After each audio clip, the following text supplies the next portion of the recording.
అబ్బో ఇక్కడ కేజీ చీరలు కొంటే అర కేజీ చీరలు ఫ్రీ అంట. మంగళ్య షాపింగ్ మాల్, కేజీల్లో సేల్, టన్నుల్లో ఆనందం. పుష్ప సినిమా మీద మీ అభిప్రాయం ఎప్పటికైనా మారింది? నేను అభిప్రాయపడ్డాను. నేను సినిమా బాగానే ఉందిగా. సినిమా బాగుంది. సినిమా మీరు చూడకముందు స్మగ్లింగ్ ఏదో చెప్పారు నాకు, స్మగ్లర్ అంట, పోలీస్ ఆఫీసర్ ఉండే పూల్లో పాసు పోస్తాడని చెప్పేసి ఇట్లాంటి కామెంట్స్ విన్నాను. సో నాకు సినిమా చూడబుద్ధి కావట్లేదు అని చెప్పేసి మీరు ఒక స్టేట్మెంట్ అన్నారు. సినిమా చూసిన తర్వాత మీ అభిప్రాయం మారిందా? సినిమా కూడా నేను ముక్కలుగా చూసాను. నాకు సినిమా పెద్దగా అంటే బట్ నాకు సెకండ్ హాఫ్ నచ్చిందని చెప్పాను. తర్వాత వీడియో పెట్టాను, మీరు చూడలేదేమో. సెకండ్ హాఫ్లో ఫ్యామిలీ ఎలిమెంట్ ఏదైతే ఉందో, మిగతా సినిమా అంతా చండాలం నాకు ఇప్పటికీ కూడా. కానీ నా పెద్ద ఇష్యూ మామూలు రెగ్యులర్ కమర్షియల్ సినిమా అదే పెద్ద పట్టింపు కాదు. కానీ వైఫ్ అండ్ హస్బెండ్ ఎలిమెంట్ తీశాడు, అద్భుతంగా తీశాడు. వాళ్ళిద్దరూ ఆ అమ్మాయి ఈయన కోసం, ఈయన అమ్మాయి కోసం పడే పాటలు ఉన్నాయి.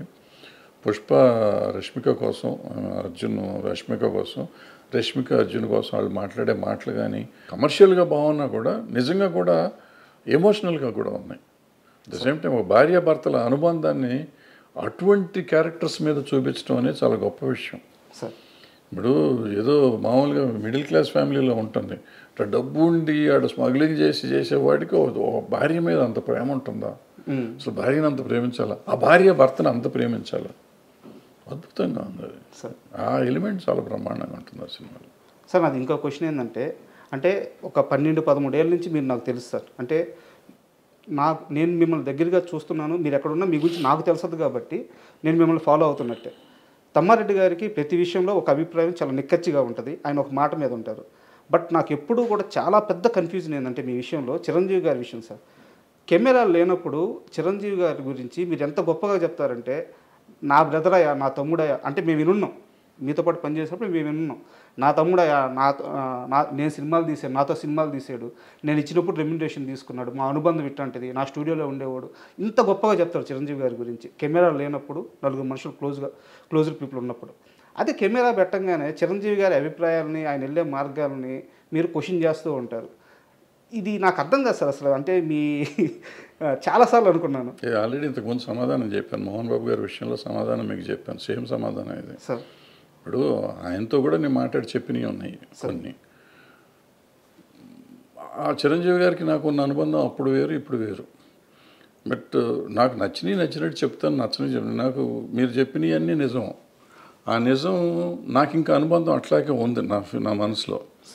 ఆయనకి మనం ఇవాళ చాలా దూరం అయిపోయాం కాబట్టి. బట్ నాకు అనిపించింది చెప్పాలి. ఎందుకు చెప్పాను మోహన్ బాబు గారికి ఆ సినిమాని గురించి ఎందుకు పెట్టారు మీరు, వాళ్ళ జీవితం నాశనం అయిపోతుంది కదా అన్న. జీవితం నాశనం అవ్వదు, నెక్స్ట్ టైం ఆ తప్పు చేయకూడదు అనేది నా పాయింట్. ఈవెన్ ఈయనకు కూడా అంతే. ఆయనకి ఇవాళకి నా తమ్ముడే, ఏ రోజుకి నా తమ్ముడే, నేను చచ్చేదాకా నాకు తమ్ముడే అతను. అది కాదంటల్లా, అతని వెల్ విషర్నే నేను. వాళ్ళు ఒప్పుకున్నా ఒప్పుకోకపోయినా, నమ్మినా నమ్మకపోయినా ఆయన వెల్ విషర్నే. వాళ్ళు బాగుండాలి అంటే ఇలాంటి తప్పులు చేయొద్దని చెప్పడం, నా ఉద్దేశంలో ఉన్న తప్పులు చేయొద్దని చెప్తాను, ఇప్పటికి చెప్తాను నేను అనిపిస్తే. ఊరికి ప్రతిదానికి వచ్చేసి పని పాట లేకుండా దాని గురించి ఇప్పుడు మంచి మాటలు చాలా చెప్తాను నేను. చిరంజీవి గారిని చాలాసార్లు చాలామంది తిడతంటే నేను వచ్చి మాట్లాడి అడ్డం పడ్డ రోజులు చాలా ఉన్నాయి. మరి ఎందుకు పడుతున్నాను? నాకేం అవసరం సార్? నాకు అర్థం ఆయన నన్ను అడగడు కదా పాపం. ఎప్పుడు నాకు ఫోన్ చేసి ఏమండి వాళ్ళు ఎవరో నన్ను తిడుతున్నారు మీరు రండి అని పాపం ఎప్పుడు అనలేదు. వాళ్ళు ఏ జోలికి రాలేదు. బట్ ఎవరో అంటే తప్పు కదా. ఒక మనిషిని ఎందుకు ఇష్టాలతో సంబంధం లేదు. ముందు ఒక మనిషిని మనం కాపాడతాం కాదు, అనవసరంగా అతన్ని స్కేప్ గోట్ని చేయకూడదు. ఆయన చిరంజీవి గారు అవ్వచ్చు, ఇంకోళ్ళు అవ్వచ్చు, ఎవరినైనా కానీ మనం అనవసరంగా దాన్ని చేయకూడదు. ఎవరిలో అడ్వాంటేజ్ నోరు ఉంది కదా అని ఎవడు పడితే ఆడు ఏది పడితే అది మాట్లాడితే మనం క్షమించకూడదు, వదిలిపెట్టకూడదు. అంటే at least I should raise my voice. ఆయన కోసం నేను మంచి కోసం చెప్తాను. ఏదైనా తప్పు అని నేను చెప్పేది చాలామంది నెగిటివ్గా తీసుకుంటారు. నెగిటివ్ కాదు, నా ఉద్దేశంలో పాజిటివ్. అతనుకున్న చరిష్మాకి ఆయనకున్న దానికి కొన్ని ఆయన చేయకుండా ఉంటే బాగుంటుందని నాకు అనిపిస్తుంది. బట్ ఆయన పరిధిలో ఆయనకుంటే ఆయనకుంటేది మనం అవసరం అనుకో ఎక్కువ. బట్ ఆగలేను. అది కూడా ఎవరిని అడిగితే చెప్తాను, కావాలని పెట్టి వీడియో పెట్టి చెప్పడం అనేది నేను చేయను. అంటే ఎందుకన్నానంటే సార్, ఇప్పుడు ఇండస్ట్రీ అని కాదు సార్, 2 తెలుగు రాష్ట్రాల్లో కానీ మన ఇండియా వైడ్ కానీ మేము చిరంజీవి తమ్ముళ్ళవి, చిరంజీవి మా అన్నయ్య, మెగాస్టార్ మా అన్నయ్య అని చెప్పుకునే వాళ్ళు కొన్ని కోట్ల మంది ఉన్నారు. బట్ చిరంజీవి నా తమ్ముడు అని చెప్పే ఒకే ఒక్క పర్సన్ తమ్మారెడ్డి భరద్వాజ. అది మీరు ఎప్పుడు చెప్తూ వస్తున్నారు. బట్ ఏంటంటే కొన్ని సందర్భాల్లో మీరు చేసే కామెంట్స్ ఆయన మంచి కోసమే కానీ వెల్ విషయంగా కానీ చేసే కామెంట్స్ అవి రాంగ్గా పోర్ట్రేట్ అయ్యి వెళ్ళిపోయినప్పుడు కొంతమందికి రాంగ్గా అర్థమవుతుంది. అన్నీ తెలిసిన మనిషిగా నాకు ఈ వైరుధ్యం అర్థం కాలేదు, అందుకని అడిగాను. పడ్డోడు ఎప్పుడో చెడ్డోడు కదా మనకి. కానీ ఇండస్ట్రీలో ఆ నలుగురు ఎవరు, అసలు ఉన్నారా లేరా? అన్నీ అయిపోయినాయి, వాళ్ళే ఒప్పుకున్నారు కదా. మళ్ళీ ఇప్పుడు కొత్తగా నేను ఎందుకు మాట్లాడతాను, వాళ్ళే వచ్చి ఈ మధ్య చెప్పారు మేమే నలుగురిలో ఉన్నాం కానీ మేము లేవు దాంట్లో అని చెప్పుకున్నారు. అంటే సమస్య ఏంటంటే చెప్పిన వాళ్ళందరూ మేము లేవంటున్నారు. అది చెప్పలేదు కాబట్టి, చెప్పారు కాబట్టి ఆ నలుగురే. మేము లేమన్న నలుగురు. అండ్ రానున్న కాలంలో చిన్న సినిమాల పరిస్థితి ఎలా ఉండబోతుంది?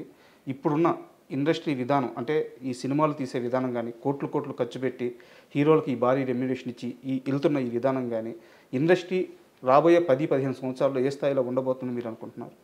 చిన్న సినిమాల పరిస్థితి ఎలా ఉండబోతుంది? పెద్ద సినిమాలు తీసే నిర్మాతల పరిస్థితి ఎలా ఉండబోతుంది?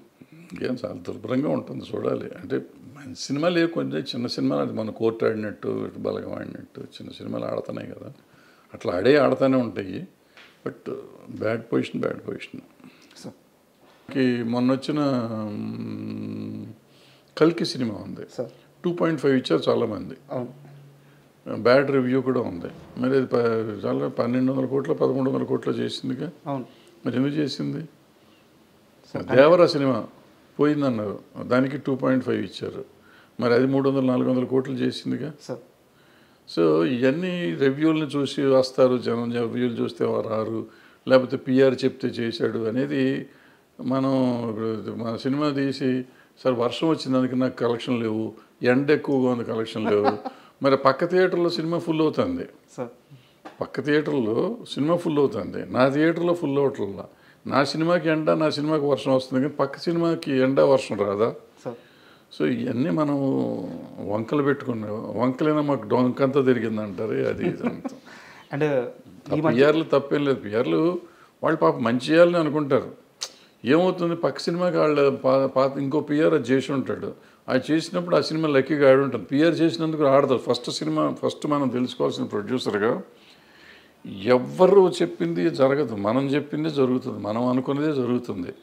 మనం అనుకోవాలి, మనం డిజైన్ చేసుకోవాలి, ప్రతిదానికి మన ఇన్వాల్వ్మెంట్ ఉండాలి. Master of the film, master of the product you should be the producer. అది అయితే ఇవన్నీ రావు, ఇవన్నీ secondary. Of course hero centred industry, hero మూలన నీకు ఓపెనింగ్ వస్తుంది. బట్ ఆ సినిమాలో కంటెంట్ లేకపోతే ఏమి రాదు. ఆ కంటెంట్ ఎవరు ఎన్నుకోవాలి, నువ్వు ఎన్నుకోవాలి. లేదు నా హీరో నా మాట ఏం లేదు, ఆయన చెప్పింది నేను చేశాను, ఆయన డేట్ల కోసం నువ్వు ఎంపర్లాడినప్పుడు you are doing a businessman. నువ్వు when you are a business మ్యాన్గా నువ్వు చెయ్యి. ఇంకా నీ నువ్వు పిఆర్ని పెట్టుకున్నందుకేగా. ఇంకా పిఆర్ బ్లాక్మెయిల్ చేస్తున్నాడు అంటే ఎందుకు? పిఆర్ చెప్తాడు 30 లక్షలు కదా 50 లక్షలు ఖర్చు పెట్టమంటాడు. సార్ చాలా విలువైన మీ సమయాన్ని మాకు కేటాయించి, అంటే నేను అడగంగానే ఇంటర్వ్యూకి ఒప్పుకొని నన్ను ఎంకరేజ్ చేశారు. సో మీకు విలువైన సమయాన్ని మాకు ఇచ్చారు, చాలా థ్యాంక్ యూ సార్. మరో మంచి టాపిక్తో వీలైతే మళ్ళీ ఒక మంచి ఇంటర్వ్యూ చేద్దాం. Thank you.